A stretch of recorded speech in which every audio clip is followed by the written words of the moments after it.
So welcome to our presentation about our skills for Fab Life, our presentation about choosing colleges, picking the right colleges for you. I am Michael. I'm the Youth Programs Manager with Fab Youth Philly.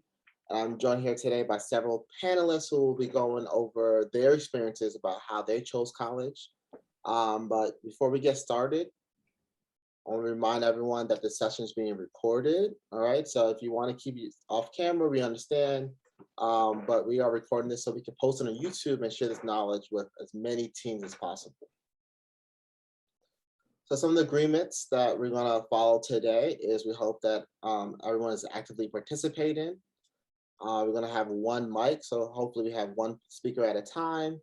And we're going to do our best to respect each other's voices and other people's opinions. And we want you to be curious, ask questions. We are here to answer questions and share our knowledge and share our experiences and ideas. And then we hope to see everyone on camera. So we can do some pads, predictions, assumptions, disclaimers. We do predict that some of you may be in different grades. And so the information might not be applicable to you right now. But we hope that you take some tidbits and run with it.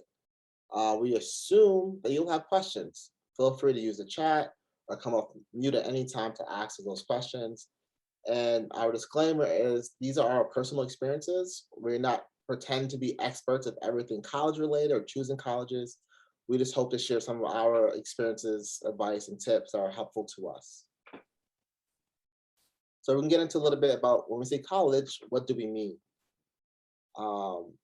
Typically, it's usually broke down to two categories. We have about 2-year colleges. I have an asterisk as a 2 because it may take 2 years, it may take 4 years, depending on what are you doing, and you're doing it full-time or part-time.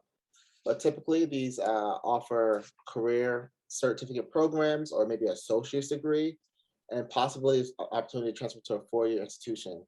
So you may have a career you want to be a cop. You might just do a criminal justice associate's degree, and you get to go right into that field. For some people, you may want to experience, get a foundation, and then move on to a 4-year institution. So an example of community colleges right here is Community College of Philadelphia, Manor College, you have Thaddeus Stevens College of Technology, and those all have different programs depending on what you want to do.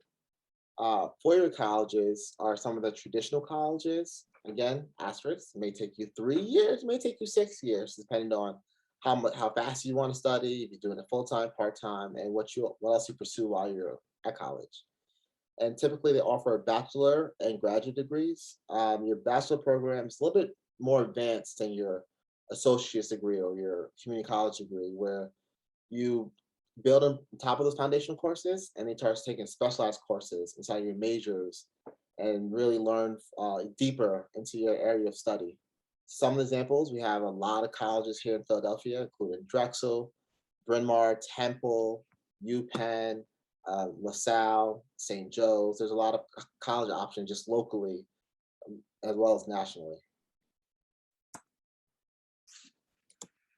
So we also want to cover some of the terms we may be talking about today. We don't want to say something that you have no idea what it is. So here's some of the stuff that we'll be discussing that may come up during our panel discussion. When we say what's your major or what's a major is, it's usually your area of study. It may be as broad as sociology or psychology. It might be real specific, like urban anthropology or chemistry. So we will be talking about majors and programs of study. When we talk about commuting versus dorming, commuters typically don't live on campus. They take their classes, they may study on campus, but at the end of the night, they may live off campus or back at home with their parents. You also may be dormant on campus. Dorms are student housing, and it's available so that you're living, breathing, eating on campus, and you have the option to leave when you want to, but typically you're sleeping on campus. Study abroad is a term for when your university might partner with another university, another country, an opportunity to spend a semester or maybe a year at a different location, a different country, and experience a new experience. We also are talking about open versus enclosed campuses. When we say open campus, is that the campus doesn't really have a defined space. Think about like a temple where you have different buildings in different parts of the city, and you kind of navigate that. You more have more traditional enclosed campus, something like Bryn Mawr or Villanova, where it's a lot of acreage and campus is kind of contained into one space. We have private schools versus public schools. The biggest difference is public schools usually, if you're an in-state student, tend to be a little bit cheaper. So like a Penn State versus a Drexel, which is a private institution. We also will cover, because this is a big part of choosing colleges, financial aid. You may be awarded a scholarship. You might have done something great, or you athletic scholarship, academic scholarship, and scholarship is kind of like free money. Usually they give you a criteria and say, hey, we'll give you X amount of money if you maintain whatever this criteria is, and then you get to use that money towards tuition or maybe books.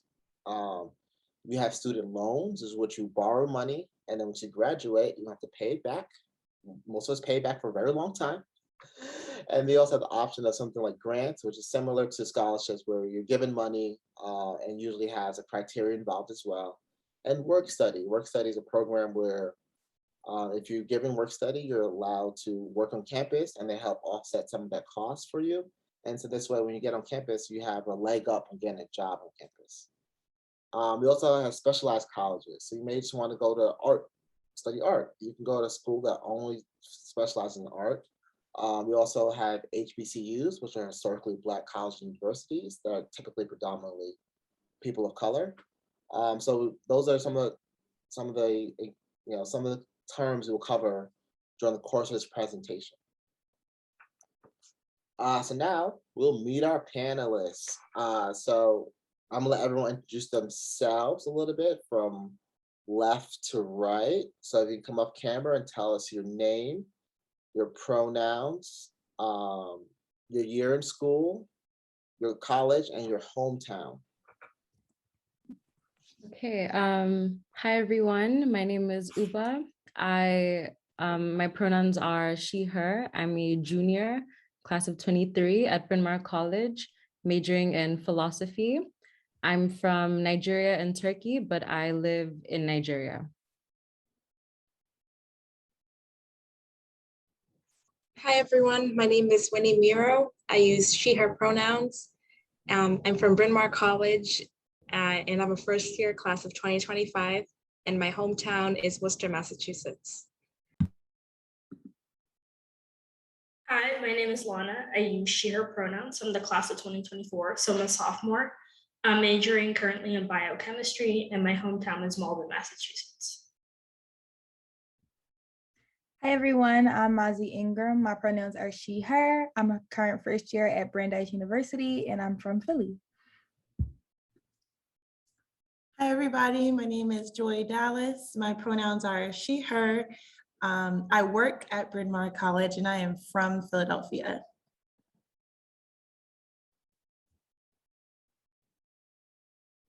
Thanks so much. And Joy actually will be the one leading our panelists. So now we're going to stop sharing and we're going to go ahead and ask people some questions and hopefully share some wisdom with us. Okay, so I'm going to take it away. And first of all, thank you everybody for coming out tonight. I'm really excited to hear your answers. I know, because I know some of you, I know some of the answers to these questions, but it's still really exciting to hear from you. So because this is about choosing a college, I'd love to start, I'd love to hear from all of you about how you made that choice. When you were looking at colleges, how did you make that choice? And I know for some of you, it wasn't really a choice, but when you're making your list, what did that look like? How did you decide what was on the list and what was not on the list? I'd like to know. So if anyone feels inclined to go first, feel free, or else we can go in a circle.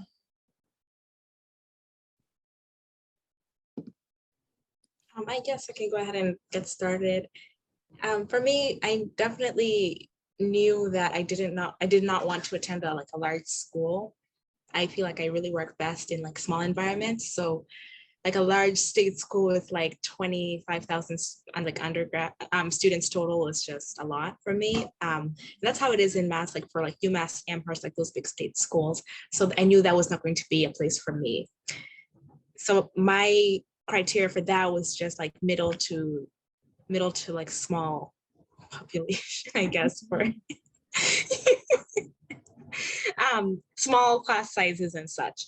Yes, and I definitely wanted to stay close to home during my application process. I was not looking to travel very far for school. So I really applied to about 8 colleges in total, including Bryn Mawr, and about all but one were in Massachusetts or like a surrounding state like Connecticut. Yes, and I really loved Bryn Mawr because of the small size of the school, and it's a very beautiful school. The architecture is just wonderful, and I love That's how they that. get you. And I knew I wanted to do STEM because I've always been passionate in STEM, and Bryn Mawr has a great STEM program. And what really also drew my attention was the consortium we have with Haverford College and also Swarthmore College and the University of Pennsylvania. So it was great that you could take courses at other institutions, but still be like a Bryn Mawr student. So you can get like 3 other colleges at the price of like one. Yeah. That's awesome. Thank you, Winnie. Can you talk a little bit about what the small school feels like? Because some students, like for example, I went to Central and we had like 2,400 kids in that school. It's bigger than Bryn Mawr College and it's just a high school. So some people might be thinking, oh, like, what does it matter how many people, what does it matter if there's only 1,300 students at the college? I have more students at my high school. Like, why would I care? Well, can you talk about how it's different in college? Yeah, honestly, it even feels, to me, it does seem like a substantial amount of students on campus. However, definitely in class, like my biggest class, I would say is not more than maybe 20 students, which is very different from my high school, which is about like maybe 30 students per class. So I don't know, I feel like I don't notice a tremendous difference, but I definitely know as compared to like if I think of like a state school right now, you'd think of massive amounts of students, huge lecture halls. So, and that's something I wanted to have that relationship with the professor, be able to go to office hours. And even I've gone to office hours and there's only like a handful or like 1 or 2 students. And, it just gives you an opportunity to ask more questions and really think about what you need help with. And there's like a lot of individualized help, which is very nice. That's wonderful. If I could also add, I think another benefit in addition to getting more interaction with your professor is also interacting with students in your class, because I definitely think when you have larger classes, you're not going to be really having the time to interact with all the students in your class. Whereas if you're in a class of say 20 students and compared to a class of 100 students, I think in a class of 20 students, you might know a lot more students and have a lot more people to work with and collaborate with. Definitely get to do more group activities and get to do more interactive lessons. Whereas if you're in a big lecture hall, your professor is not going to really cater to that because they have 100 students and they're not going to want to divide the class into like 10 different groups. It's just going to be a lot to handle and manage. So you're not going to get to have that type of experience if you went to like a large school in comparison to a smaller school. Mm-hmm. Thank you. Does anyone else want to answer the why did they choose, how did they make their list question? Sure. So for me, there were 3 main factors that influenced my decision. It was definitely assessing like my social fit, academic fit, and financial fit. So academically, I knew that I wanted to study environmental studies pretty much about as long as I knew that I wanted to go to college. So it was really important that the schools that I applied to had really strong environmental studies departments. And one of the ways that I was able to assess the strength of their departments were by like reaching out to professors in the department, reaching out to current students within the department, just having like one-on-one conversations, which is a lot easier to do when it is a smaller school. So that kind of ties into like the social aspect of things. one of the ways that I was able to assess like the social fit was by like actually going on social media and finding people that go to the school currently and just DMing them, or like going on YouTube and watching people's move-in tours and things like that. And also I would strongly encourage people, especially now that where a lot of colleges have their campuses open again, to go on college tours. If your school is offering one, make the time for it. If you're in a program and it's offered to you, definitely do it, even if it's for a school you think you may not be interested in, because just being in like the academic environment helps you understand what you like and don't like. For example, I went on a college tour for a school in Pittsburgh, and they had really ugly communal showers. And I was like, okay, so I definitely don't want to go to a school where the communal showers look like this. So that became something that I put a lot more thought into. And then financially, so if you're a student who comes from a like low income background, the financial burden is something that you very obviously can't ignore. But also I would suggest like, don't let it discourage you from applying to certain schools, because if a school wants you, they'll pay for you, and there's always money for you. And I guess we'll talk about that a little later in like some of the other questions, but I just wanted to like throw that out there. Thank you, Mazi. That was very helpful. I really love that last part, because people will see the price tag of room and board and tuition and think that they can't afford to go. Meanwhile, the school is like need blind, which means they accept you, not even looking at whether you can afford it. And then they just give you all the financial aid that you need, supposedly. But, you know, they got money. So I'm glad that you said that. Mazi, could you just expand a little bit more on your outreach to, it sounds like you reached out to professors when you were trying to figure out if the program was strong. I feel like some teens might not know how to do that, or how to tell if a program is strong. Right. So for me, it was, so every school will have a website where you can go on and find, like, search the major that you're looking for. So for example, if you're really passionate about going into business, you can go onto the website, go to their business department, and it will list their professors and the emails. So you can simply just, for me, I kind of just picked randomly based on who looked most like me. So I was looking for professors of color, women professors, and just shot them an email very simply saying like, hey, I'm interested in applying to your school and for this department. What are some of the internships that you guys offer within this field? What are some of the scholarship opportunities within this field? And you can even ask like questions as simple as like, how many credits do I need to fulfill this degree program? And like, based on how quickly they answer, how thoroughly can help you determine the strength of the program. And also outside of reaching out to the professors within the program, because of course, 9 times out of 10, they're going to say like, we're great, we have all of these cool things. It's really important to find students who are experienced in the program. So again, going on social media, looking at their class of 2020, like for me, since I was class of 2025, I looked at their class of 2024 page and like found students who were going into my major and said, hey, how are you liking it there? And a lot of times students will be a lot more honest with you than any staff member. So definitely utilizing social media as more than just somewhere to play, use it as a tool. A word. Thank you, Mazi. I also want to add something for the STEM students. In addition to like looking at the professors, if you're specifically interested in STEM and possibly doing research, you can actually look at the professor's profile, and there most likely will be a link to their lab website.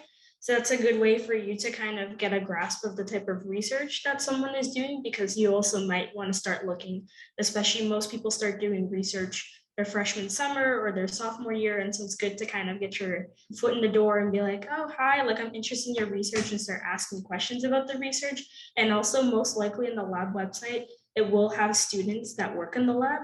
So you can actually also email them and ask about their experience in the lab to kind of figure out like if the lab would be a right fit for you and stuff like that, because you also want to plan ahead in terms of like, as a STEM major, there's a lot of moving parts as a STEM major to consider. And so that's something really important. And generally, most likely the person that's working in the lab is a STEM major. And so you can ask them about the program and specifically their perspective and kind of the department and how well, like the different types of internships they have, how well they support STEM students, how well they support maybe pre-med students, because most likely there might also be some pre-med students in the lab.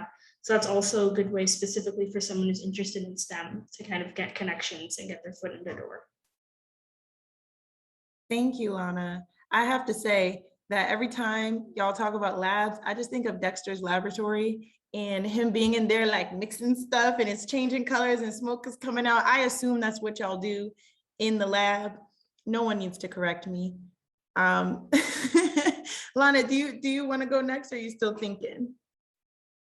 I could add a little bit. I think for me, it was kind of twofold. I think the first thing I was kind of considering is what's important to me. And I definitely echo what Winnie said in terms of I really wanted a small classroom, class size, because I went to a public school and sometimes I'd have classes over 25 students. And so I kind of had to fight to ask a question or like understand material in the class. And so it was really important for me to have a small classroom environment.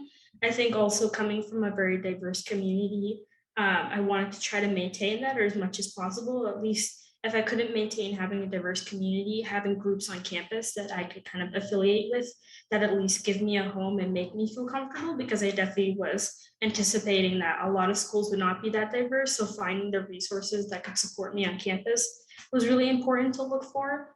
And then the other thing I was looking at also is kind of what a lot of different programs will tell you is kind of looking at schools based on like, what's your reach? Like what's something that's attainable for you? And then what's kind of like a safety school. So like your attainable is your target school. So you have a reach, target schools, and then safety schools. And that's basically based on your academic credentials, essentially, like your GPA, SATs, and various other factors. And so I kind of really organized my list first by weeding out the schools that didn't apply to like the diversity thing or having resources or being a small campus. And then I kind of narrowed it based on my grades and stuff, because it was more important for me. While grades are important and that's an aspect of your application, that's only one factor, and you need to look at college holistically, because there's only so much your grades and that will predict of the experience. And that's one piece of it, but I think it's more important that you focus on what's important to you, because you're going to be there for 4 years. And so you don't want to pick a school that like you fit academic wise, but like you hate everything else about it, because then it's not going to be comfortable for you. You're not going to enjoy your experience, and then it's not going to be that great. And the whole point of college is for you to learn and grow and develop as a person. And so if you're not considering the factors that are important to you, then you're not going to really enjoy the experience. You're not going to get that much out of it. So that was kind of the most important thing for me. I love the bit about looking at the school holistically, because trust, they are looking at you holistically. Yes, grades are important, but they want to see other stuff too. I know lots of people who got into college and their grades were not top notch, but they were doing other stuff, or the college took a chance on them. So holistically, Mazia, it looks like you want to say something, and then Uba, you're on deck. Yeah, I just wanted to add to Lana's point about looking at the school holistically. I know for me personally, like one of the factors that was really important to me was like how invested the school is in social justice. That's something that I'm very passionate about, even pre like, you know, the recent height of social justice awareness. And for me, like Brandeis was founded on social justice, and it's highly invested in the cause. But like every other school that I applied to, I try my best to assess whether I felt like they also were. And like to Lana's point about like the importance of your grades, I think that grades are definitely important and you should care about your grades, but also like everything that you do in high school is a representation of you. And if you're really invested in like the clubs and activities that you're a part of, that will shine through your application. So don't be discouraged if you got like a C in biology, because that will not break you. And neither will an F, honestly. All right, Uba, I'm so excited to hear from you because you had a different experience than everybody else being international. Tell us what was going through your mind when you were trying to pick schools to apply to. Whew. Okay, a big thing for me was kind of like what everyone's been saying. I really wanted to go to a small school. I went to quite a small high school and I loved the attention that my teachers were paying, and I just felt that it would be better in college. Another thing that I looked out for was the student activities. You know, as much as a college is just there for the academics, I also checked schools that had a lot of student-run, student-led activities, because I would get to meet a lot of people, I would get to interact, and I am spending 4 years here. I really didn't just like want to go to class and come back. Um, I also really looked at schools that offered a lot of degrees, a lot of programs, because I knew that I had some sort of sense of what I wanted to do, but I really wanted options. So liberal arts schools were kind of my top pick in terms of they just had so many majors to offer. Being international though, finance was a big thing. I was checking a lot of scholarships, even reaching out to the school's financial aid departments to talk to them separately, like, this is the situation that I'm in, this is what I'm expecting from school. Do you have these kind of things? How can we meet in the middle? And yeah, it was a really big thing for me, just to try to find my spot, try to find a place as like a newcomer here.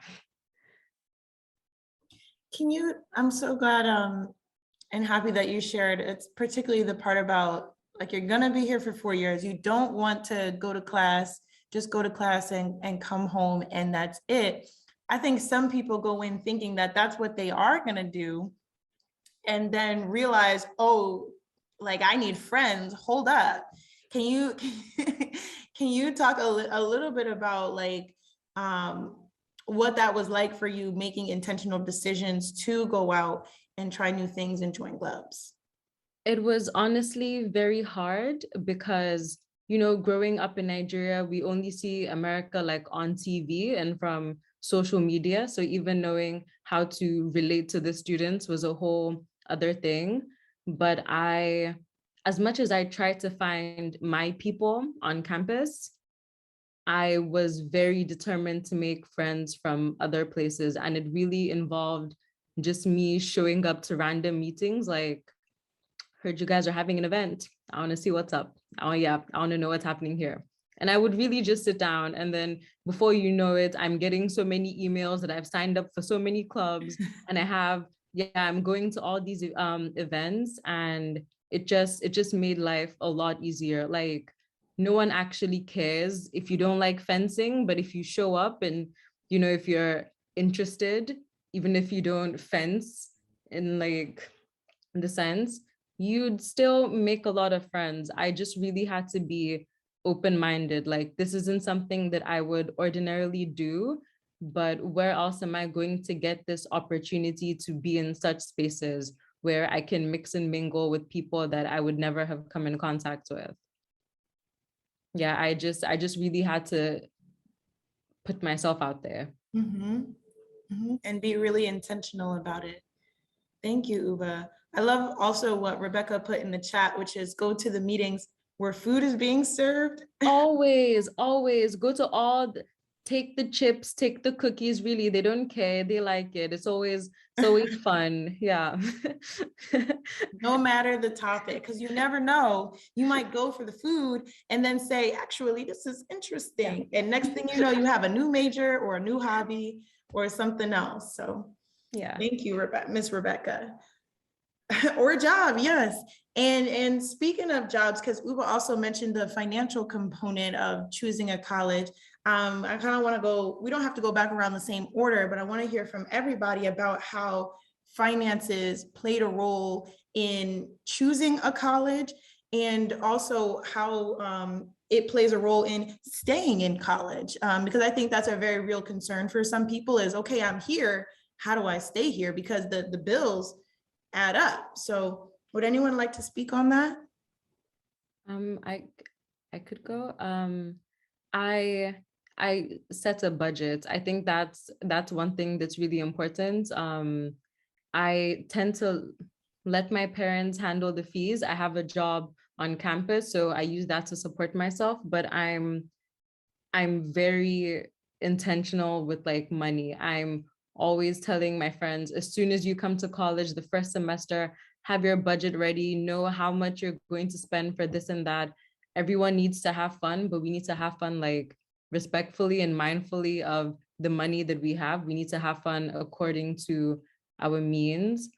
In terms of picking a college, I also looked at colleges that offered good work study programs that would pay better. I would have access to a lot of jobs on campus because I know that some jobs don't pay the same. So I would look for schools that had a lot of student employment opportunities. That's excellent advice. Thank you, Uba. I would definitely advise any student in the college application process to start applying for scholarships almost like as soon as possible, but not like an extreme rush. But you definitely, if you know that you're above, you have to be aware of your financial situation, definitely, and that will arise as you fill out your application with CSS profile and FAFSA, which will give you your expected family contribution for college. And so applying for scholarships is great because, as we have previously noted, it is like free money, and it's nothing gets better than that. So yes, I applied to a lot of scholarships, applied to as many as possible. And I feel like even as you navigate through this whole thing, something that I wish someone told me was just take a deep breath. It'll work out in the end, because I was very overwhelmed. But yes, definitely apply for scholarships because you never know which scholarship might call you back. Even $1,000 goes a long way, or $500. Some are even much bigger, and some of them have criteria of you have to live in this certain area. And a lot of them are from organizations within your community, which is great. Or you can even go apply to national scholarships, but those have there's a larger application pool, so you may not get it. But a lot of local scholarships are you have a good chance of getting it, as long as you submit all the required materials on time and really have a nice essay of what the scholarship would mean to you, or speak about something that you're passionate about. Yeah, and a lot of the scholarships that I found were through my guidance counselor. I had a phenomenal guidance counselor in high school, and I understand that not everyone may have someone in their school that may help them be aware of these scholarships that are out there. But hopefully, you can easily navigate it, or you can just Google them. Yeah, so somehow they're at your disposal, and don't be afraid to go ask your guidance counselor or your advisor in high school, because they should be able to definitely help you. So that was great because scholarships really paid off for me in the end. Yes, and definitely I agree with what Uba said about having a budget. I have not set like a numerical budget, but I am aware of how much I spend, and is this really necessary? I mean, it's good to treat yourself once in a while, but don't be reckless with money, because as a college student, a lot of us are mindful of that. And also I have a job on campus, which is great for like pocket money, or you can use it for other things you need to. So that's very helpful. But yeah, and also being in a school like Bryn Mawr, it's a very historically affluent school. So some of your peers may not come from the same background you may. So yeah, it's just about, I guess, being mindful of yourself and others, and being mindful of others. And if you're doing plans and the tickets are like $50, not everyone may be able to go. So yeah. Thanks, Winnie. I definitely echo the scholarship sentiment. I'm big on scholarships. I was like notorious just like applying for as many scholarships as I could as possible. I think another good source of scholarships is asking your teachers, because I also got a couple of scholarships, specifically STEM related scholarships, from some of my science teachers, like, oh, I got this email, I think you'd be interested in applying for that. Or just asking some of your teachers in general, based especially if you're interested in a certain major and ahead of time, you can kind of ask teachers in those fields to kind of see, like, do you know any scholarships related to history or related to, I don't know, maybe Spanish or something, like whatever you're interested in majoring in. Also, there are like good websites online like scholarships.com or fast web scholarships. And you could just honestly Google like whatever you're interested, like STEM scholarships or like biology major scholarships or history major scholarships. And most likely a bunch of things will come up. And I really also want to echo and emphasize what Winnie said about applying to small scholarships, because a lot of students will overlook the small scholarships, like, oh, $500 is not a lot of money, 1,000, but it adds up. Those scholarships add up, and they're helpful. And it's really good, even just for like buying books, like any other materials you need for classes, there or unforeseen expenses. It's just really good to have that money. And so it's good to apply to those small scholarships. And another thing I was considered about actually when I was applying to college and considering colleges was also my future plans and careers. Again, this depends on what you're interested in. But if you're interested in going for another degree, like say a master's or PhD or an MD, that's a lot more money down the line. And so I was kind of thinking about trying to pick the most financially smart decision in terms of what type of school can I apply to that will give me the most money, because I have the least money to pay in undergrad, because I want to try to save as much money as possible, because my focus was trying to pay the least at undergrad and save as much money, so that once I get to another degree program where it's going to cost me a lot more money and I'm not going to have as many scholarships or as much access to scholarships or financial aid, that I have money saved over from undergrad, that I could still have money to live and apply for things, and be able to function as a person and later be able to pay off my loans. So that was another thing I was considering, was kind of what school gave me the most financial aid and what financially made sense for me, not only in the present, but in the future, because there are a lot more moving parts in my situation. I guess I'll also echo the sentiment of the importance of scholarships. If you're a student in Philadelphia, which I would assume most of you are, using the school district's website, they have a link specifically for scholarships. So if you go on the school district of Philadelphia website and search scholarships, it'll pull you up to a page with a whole bunch of scholarships. I also have a running list of scholarships that I've either personally applied to or I know friends who have applied to and won them. And I'll be more than willing to share that list with Michael so he can get that out to you guys. But yeah, scholarships are very important. I think another aspect of paying for college that is very important and often overlooked is grants. So grants are very similar to scholarships in the sense that you don't have to pay them back. But a lot of times with grants, you don't have to do like a essay or like a separate application. And when it comes to grants, the rule of thumb is a closed mouth won't get fed. So if you are in financial need, building a relationship with your financial aid counselor is imperative. It is more than important. For me personally, going to school out of state, that although like there wasn't supposed to be a difference because I go to a private institution, there still was, because I still had to pay for my travel expenses and shipping my things out here and all of those things that you don't necessarily think of when you're doing the application process. One of the like big financial barriers that came up along the way was my out-of-state health insurance. So because I'm out of state and I had like poor people health insurance, for lack of a better term, it could not be transferred over. And the school was like, okay, well, pay for our health insurance, which is another $3,000. And I was like, you know what? I'm poor. I cannot pay for that. And they were like, oh, well, here's a grant. And I was like, oh, thank you. I'll take that. Similarly, like there's the enrollment fee.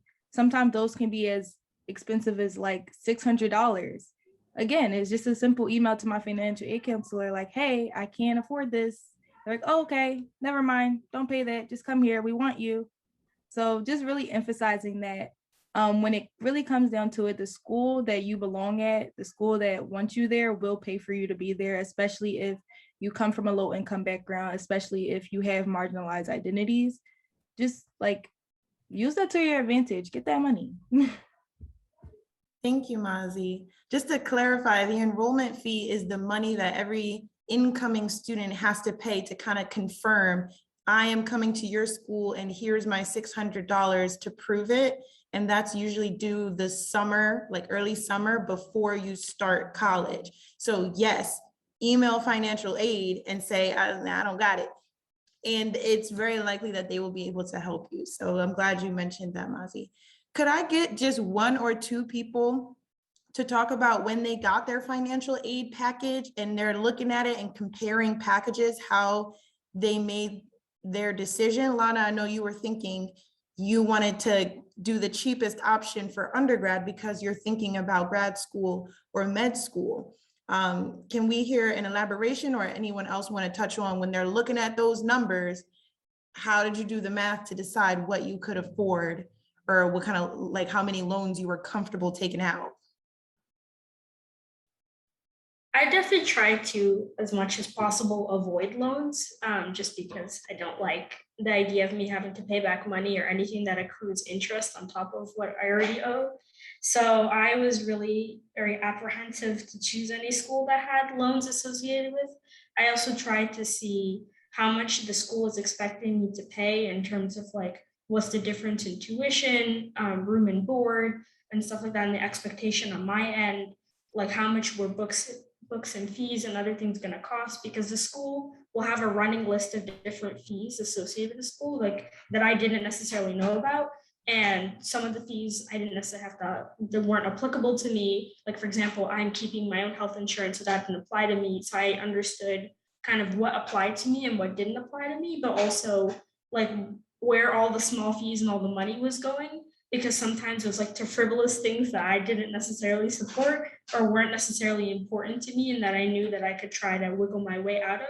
So it's really smart about just applying from school to school, like how much money is each school expecting me to kind of pay for, how much money are they giving me, what is the work study amount of money that they allot to me, and also how much were they expecting me for books and fees and stuff like that. Because the other thing is, the books and fees are really just estimations. They're not necessarily a concrete number. And sometimes you don't necessarily have to pay.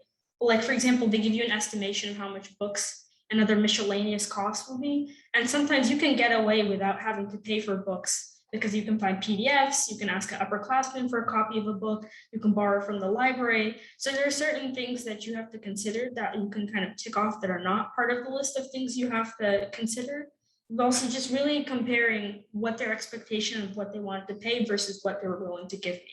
Because if that wasn't like equivalent or almost, they were giving me more than they were expecting me to pay, then I wasn't really willing to look at it, because I wasn't willing to pay more than they were actually giving me, because I wanted to make sure they were meeting my need and weren't expecting me to pay most of the bill, because I already knew my plan going in was to pay as little as possible. And I also didn't have the money to be paying $20,000 a year, and I wasn't willing to take out a loan. And so that's just what I was comfortable with. But everybody's situation is different, and you might be willing to take on the loan knowing that after you graduate, you're gonna have a job. Whereas in my situation, I knew in my career, I still was gonna have more schooling, and so I wasn't gonna be able to pay those loans. And so that was just gonna be more stuff on top of my head accruing that I didn't want to think about. And so I was just trying to go about what school was giving me the most money and expecting me to pay the least. That was the most important, without loans. Strategic, very strategic. Anyone else before we move on? Yeah, so for me, I didn't do like a ton of like number crunching. Like, obviously I really thought about it, and yeah, I applied early decision to Bryn Mawr and early action to all my other schools, I believe. So I think UConn, I don't know, the decision took a long time to come from UConn. I think it came out in early February, but most of them I submitted them latest, I think, by like end of November of last year. And when they came back, you know, I just analyzed, they give you like with your admissions letter, they give you the estimated costs. And yeah, it does, like Lana was saying, it shows you the different breakdowns of how the money goes: tuition, room and board, fees. There's like mysterious fees in there, like just maintenance fees and computer fees. So even when they say laundry is free, it's not really free, it's included in your bill. But yeah, so like Lana was saying, I didn't want to be the one who was paying a ton of money, and this college was giving me much less. But for one instance, I did this program at the Worcester Polytechnic Institute, like a Girls Who Code program. And they actually gave me, just for participating in the program, since on my application, they read about it and they, you know, had my name and then their books and all. They gave me $20,000, which was nice, but I would still have to take out loans for that school. And I was a little hesitant, especially since they were like, hefty loans. Well, some of them were like 5,000, but still that's a lot of money. So I just analyzed, and Bryn Mawr actually just was my best financial option. And actually Bryn Mawr as a private school, it was actually much cheaper than the state schools like UMass Dartmouth for me, which is a great situation to be in, which is very like different, for if most people, it would be the state school in your state is cheaper than an out-of-state private school. So I feel like I was very blessed to be in the situation that I was in, and I'm very grateful for that. Yes. So yeah, Bryn Mawr ended up being the best because I do not have to take on any loans. Thank God. I'm very grateful about that. But if you do, it's definitely not the end of the world. A lot of students have to take loans, and that's okay. And yeah, I do like Lana's strategy of definitely paying less for undergrad, because it is harder to apply for scholarships as you move along. Because I can't imagine there's like a ton of scholarships for like more advanced degrees. And in this world, you like in this like fast-paced society, especially in America, you need like more than just a bachelor's degree. Yeah.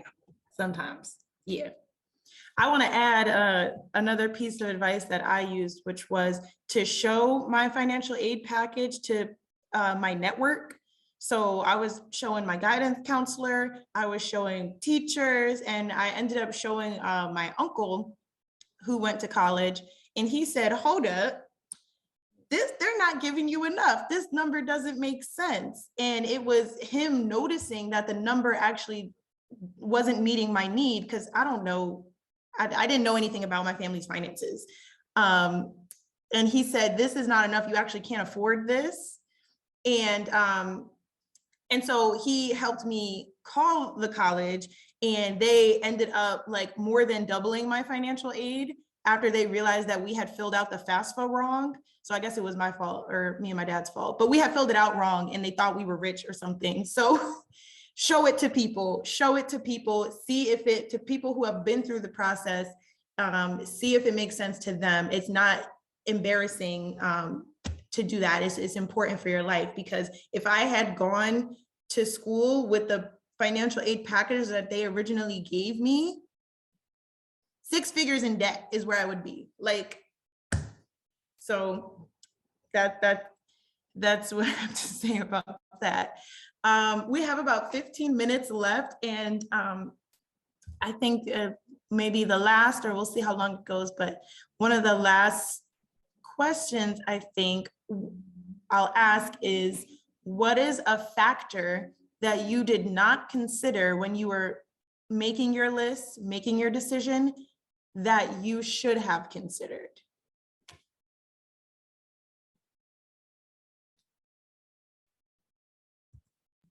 I feel like I should have considered more of the health and wellness office to be at the schools, to be more of a priority, because a lot of the times the main criteria like are academics, location, student clubs and organizations, those types of campus life things. But definitely you can't predict being sick or being injured or needing like medical help to whatever extent. So it's important to make sure that like the school you're going to be attending emphasizes student wellness and student care, and can connect you to maybe even off-campus resources. Because like, for example, Bryn Mawr is a small school, so we don't have a large health center, but they can connect you to people. So definitely that's something that really I was like, yeah, I bet they have like a good program at each of the schools. So it's good to consider that, because like I said, you can't predict when you'll be sick or needing assistance, or even just catching the flu or even COVID. And also on the COVID point, like Bryn Mawr has done a phenomenal job, because 99% of the campus is vaccinated, which is great. And we do frequent tests. So it's very nice that the college is aware, takes the virus very seriously. Yes, so it is also very important to consider those types of aspects. And also even things like, if you're religious or you practice some type of faith, it's good to see if you can have that also in college, because that's a big part of people's identity, some people's identities. So it's good to know if there's some type of religious life on campus, and it's up to you to how much, to the extent you want to participate in. Yeah. Thank you, Winnie. I think for me, location. I mean, I knew the fact that Philly was like 20 minutes away, but I didn't really understand the fact that it was 20 minutes away, and also how much SEPTA costs, because in comparison to like Boston MBTA, it's a lot more expensive, and it's not as feasible to try to go to Philly like every weekend. And also sometimes Bryn Mawr definitely has a lot of good like small stores and grocery stores and stuff like that, but sometimes it doesn't have big box stores, and you kind of have to travel far away to kind of do that. Like one time I had my glasses break whilst on campus, and I usually go to Walmart for my glasses, and like the nearest Walmart is probably 40 minutes away, and that's taking like the train and a bus and walking a bit. So just taking the consideration of the things you need, because you never know, for example, when your glasses are going to break, or when you need a prescription, or when you need certain resources that may be only available at big box stores or certain stores, or like hair products, for example, because I have natural hair. There are not many like natural hair stores nearby, or like that sell the products I use per se. And I have to go into Philly, and so that's like a whole weekend planning trip. It's not like, oh, I'm just going to go to Philly today, because I have to consider the schedule of the train. I have to consider how long it's going to take, when I'm going to go back, and like how much it's going to cost me, because again, you have to be mindful of the money you're using on campus. So there's a lot of moving parts to that. And so you definitely consider the location. I definitely knew that I was next to a major city, but I definitely now feel like I wish I was closer to city, or at least considered the resources around me, and that there were more stores that I'm used to and that are accessible and have the things that I need. So very important to consider that beforehand. Thank you, Lana. That's a great point. Honestly, yeah, the location thing is, I should have factored that in. Also, it's really so expensive to move around. The area is so bougie. I need to find a Dollar Tree somewhere at some point, but it's just not happening. Also, like the Nigerian restaurants are like an hour and a half away. I miss my home, but I'm not going to go that far for food, So I should have paid more attention, but I think it's something that you can get over. Like it is a setback, but I think it's kind of worth it. Michael in the chat is saying he should have researched Black barbershops before going to school in the middle of nowhere. You were looking a little dusty, you're saying, Michael? The shape up wasn't doing it? Yeah, no, I had to learn to do my hair myself. It got that bad. I had to learn to do my hair myself and buy my products in bulk. So yeah. Ms. Rebecca is definitely right. Side hustle. We have a lot of braiders at Bryn Mawr. I'm friends with one braider, which has been a godsend. She is a godsend. Because I was like, yeah, like Lana was saying, like Uba was saying, yeah, the city is 20 minutes away, but really it's not. And if you want to go get your hair done, it's not just the price of getting your hair done, which is already very expensive these days, but it's also like either an Uber ride or SEPTA. So it's both your time and your money. But if through word of mouth, I knew Patricia before I knew she's a hair braider, but still through word of mouth, you can get these resources very easily. Like Patricia, she's on campus, she's a sophomore, and yeah, she braided my hair actually, and that was very convenient. She lives just down the street in Erdman. So yeah, I was gonna say something else, but then I forgot. But yeah, I think this has been very informational, and we kept it very real for the students. Mazi, do you have anything else to add about what you would have thought about if you would have thought about it at the time? Yeah, I think going so far away from home, I was excited for the change of setting and like the opportunity to meet new people and experience new things. But the cost of going back home, say that I hadn't put a lot of thought into, and then me particularly, and I think there might be students out there that can relate, like with experiencing housing insecurity, like when I go back to visit Philly, there are people that I want to visit and connect with, but where I'm gonna lay my head at is not necessarily guaranteed. So that's also like a financial barrier that I have to keep in mind. I think like the best way I've been able to get around it is by being very strategic about the way I spend my money and like budgeting which breaks are more important. So like the upcoming Thanksgiving break, I'm not going to go home for, but for Christmas break or winter break, I'm going to go home for because it's longer and like, yeah, more time. So yeah, that's something that I wish I put a little more thought into. I feel you, Mazzy. Them red eye mega buses from Boston to Philly and they were like $70 for both ways. So that was like that was a whole paycheck for me on my work study. So it's a lot. Yeah, and then me personally, like I don't like buses. I will only get on the train. So I make it more expensive for myself. Yeah, so keeping that in mind is like really, really important, especially when you're planning to go far away. Yes, I'm so glad you brought that up. Yes.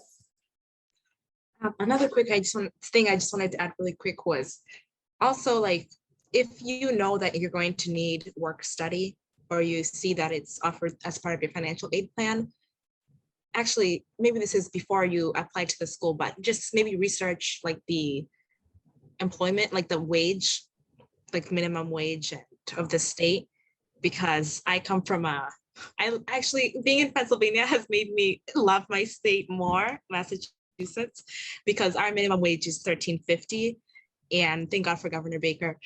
And here it's like $10. So if you think about it, I mean, at least we're tax exempt as students, but still it's $10 for like the labor we do in the dining halls and almost risking like falling or something. But yeah, so something like that, I did not consider whatsoever. But it's not like it's a $3 difference, but it's still something to think about, especially if you need to work. You're getting paid above minimum wage. The minimum wage in PA is $7.25. So yeah, I think I'm having like the opposite experience. Coming out here to $13.50, I was like, wow, I'm rich. I need to go back to Mass, honestly. But honestly, you can't, life, it's not always green on the other side, and life is just about, compromise, and you're not always going to get what you want 100%. So you have to be happy with what you get and keep working for better if that's what you want.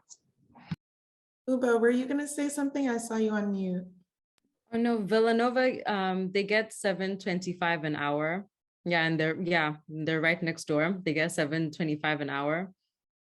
Yeah, just the faces, the reaction. That's all I wanted. Yeah, that's all from me. Yeah, I was. So that $10 is looking a little better now, but we can still fight for more. We have just a few minutes left, so why don't we go into like a speed round? Like, say what you're about to say is gonna go on a fortune cookie. It has to fit on a fortune cookie, short and sweet. What is the biggest advice you would give to your 17-year-old self? So this is like the beginning of, is that the beginning of senior year? Either the beginning of senior year or the end of junior year of high school. But it has to fit on a fortune cookie. You know what I'm talking about.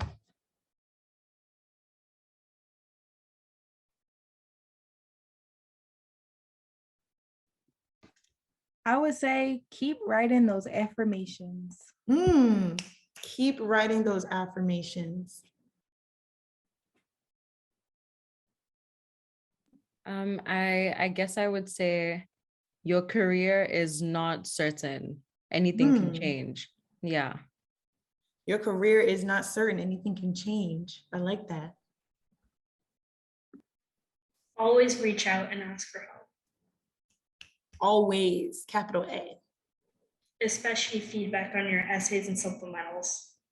That's just not too many people, not too many cooks in the kitchen, but just enough, yeah.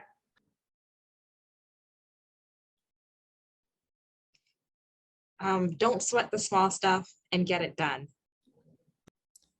Don't sweat the small stuff, get it done, turn it in. I'm gonna join in here. Enjoy and learn outside the classroom as much as inside the classroom. Mm.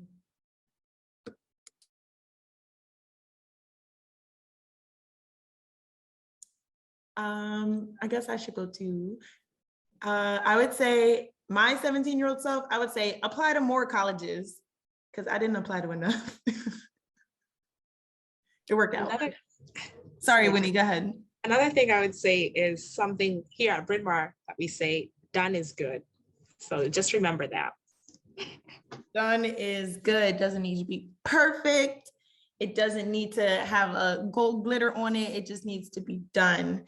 And I think that is a wonderful sentiment that we can kind of end this session on. I hope that all you teens that are watching this got a lot out of this. There was like gold nuggets dropping left and right out of y'all's mouths. So I'm very grateful again that you took the time. Y'all are college students, I know you're busy.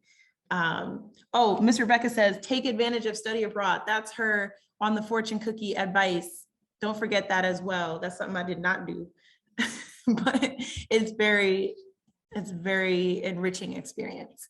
So, Michael, is there any closing words you want to say? Yeah, I want to first thank all of you. I wish I met all of you when I was 17 years old and applying to colleges. I regret nothing, but I would have definitely appreciated all the advice and knowledge, and I hope that everyone else who else watches this forever gets to take something away from it as well. It might, like I said, not everything might apply to everybody, but if you take one or two things and take a little bit of resources, I think that will be really, really great. I want to thank Joy for her awesome facilitation. I am so glad that I was you and not me, because I think that your follow-up questions, your questions are great, and got the most out of our wonderful panelists. I couldn't ask for more. I'm sure Rebecca would like to say the same if she was on mic. But thanks again. Like I said, we hope everyone takes advantage of this. After we wrap up on our Instagram, I'm gonna post some of these lovely tips y'all recommended. Also share some of the resources that I think are most helpful. And hopefully we get to reconvene soon and talk about something else that will be very helpful to future college scholars. So I'm gonna end the recording.